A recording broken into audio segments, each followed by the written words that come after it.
Welcome to lucky lotus. నేను ఇవాళ మీకు పులుసు పెట్టి చేసుకునే తీయ కాకరకాయ కూర, అంటే కాకరకాయలు తీయగా ఉండవండి, కూర తీయగా ఉంటుంది. అలా తీయగా చేసుకునే కాకరకాయ కూర పులుసు పెట్టింది కుక్కర్లో ఎంత సింపుల్గా చేసుకోవచ్చో చెప్తాను.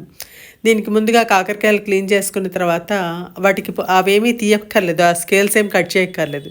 జస్ట్ లైక్ దట్ ఒకసారి కడిగేసుకొని కాకరకాయలు ఉల్లిపాయలు ముక్కలుగా కట్ చేసుకొని ఉప్పు కలిపి నీళ్ళలో ఒక్కసారిలా జస్ట్ అట్లా డిప్ చేసేసుకొని అలా ఉంచుకుంటే సరిపోతుంది.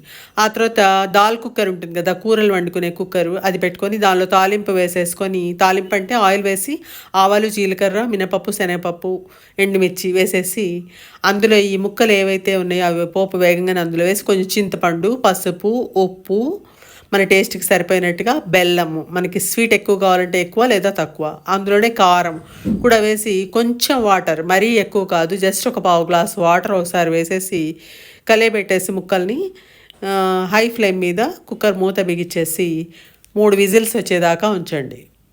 5 నిమిషాలే పడుతుంది, మూడు విజిల్స్ వచ్చేస్తాయి. ఆ తర్వాత ఆ స్టీమ్ పొంగానే తీసి చూసారా అలా ఉంటుంది.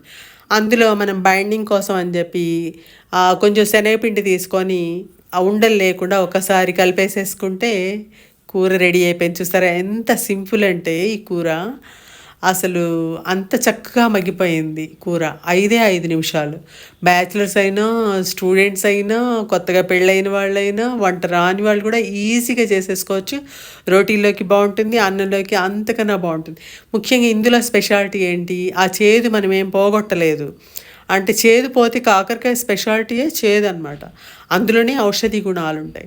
అవి పోగొట్టకుండా ఆ నీటిని ఏమి వార్చకుండా జస్ట్ ఒక్కసారి ఉప్పు నీళ్ళలో డిప్ చేసి వేసుకోవడం వల్ల ఆ న్యూట్రిషన్ వాల్యూస్ ఏవి పోకుండా ప్రొటెక్ట్ అయ్యి చక్కగా తీయగా కొంచెం చిరుచేదుగా ఉండే కాకరకాయ కూర తయారైపోయింది.